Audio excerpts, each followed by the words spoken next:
All right, welcome everyone. Today we're heading to a corner of Portugal where it feels like the Atlantic Ocean itself flows right into your wine glass. We're talking about the Peninsula de Setúbal. We're going to take a journey to discover just how the sea, the mountains, and some really unique local grapes create wines that, well, you just won't find anywhere else. I mean, that description just paints a picture, doesn't it? You could almost feel that cool Atlantic breeze and see the lush green of the Serra de Arabida Mountains. And, this isn't just pretty scenery. It's literally the recipe. This unique geography is the first and maybe the most important clue to understanding what makes these wines so special. So, how does that incredible blend of history, nature, and flavor actually work? That's exactly what we're here to find out. We're going to see how everything from the soil underfoot to the grapes hanging on the vine comes together to create the unmistakable identity of a Setúbal wine. So let's dig in, starting with the very foundation, the land itself. Okay, so if you really want to get these wines, you absolutely have to start with the land, what we call the terroir. And in Setúbal, the story of that land is really this tale of two powerful natural forces, the ocean and the mountains, working together in, well, perfect harmony. And you can really see that dynamic duo at play right here.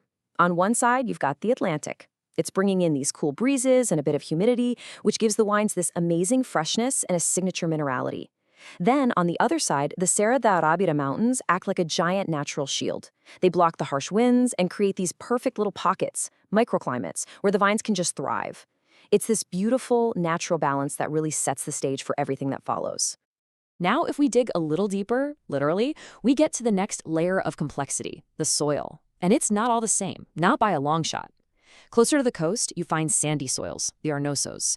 They drain really well and tend to produce lighter, more aromatic wines. But as you move up into the slopes, you hit the clay limestone, or argilo-calcareous. This soil holds more water and minerals, and that gives the wines more structure, more power. This variety in the ground is exactly why you get such an incredible range of wine styles in your glass. All right, so we've got our stage right. It's set by the land and the sea.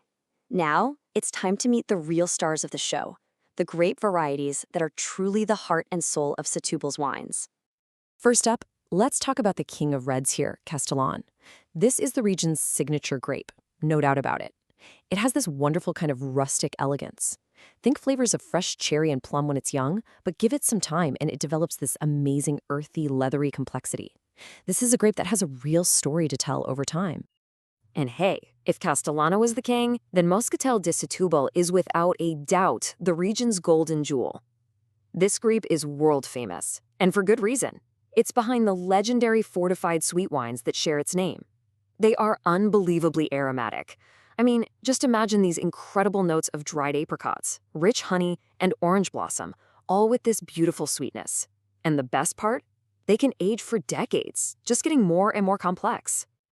But of course, it's not a one-grape show. There's a fantastic supporting cast. You'll often find Touriga Nacional bringing elegance to the party, Trincadera adding a fresh, spicy kick, and Aragonese, also known as Tempranillo, giving it structure and backbone.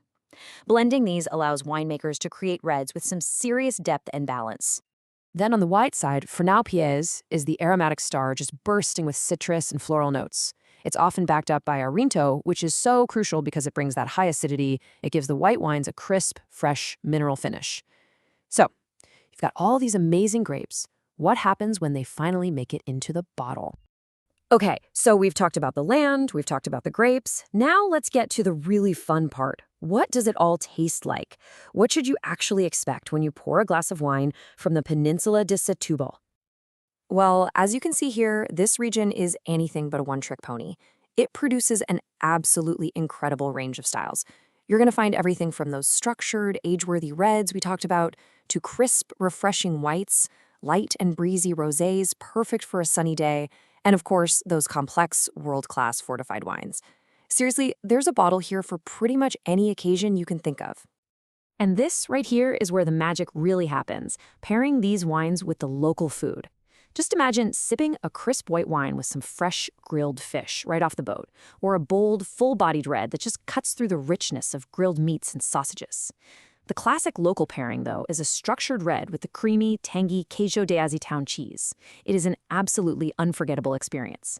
And for dessert, a glass of sweet Moscatel de Setúbal is pretty much the perfect dessert all by itself. You know, everything we've talked about here, it's really just the beginning of the story. The incredible thing about Setúbal is that the journey of discovery doesn't have to end once you finish the bottle. Because the region itself is just begging you to come and experience it all firsthand. You can follow the wine routes and visit historic wineries. You can go hiking through the stunning Arrábida Natural Park. You can even explore medieval castles. It is a complete destination for every single one of your senses. So, when you think about how the ocean, the mountains, the soil, and centuries of tradition all come together in one bottle, there's really only one question left to ask.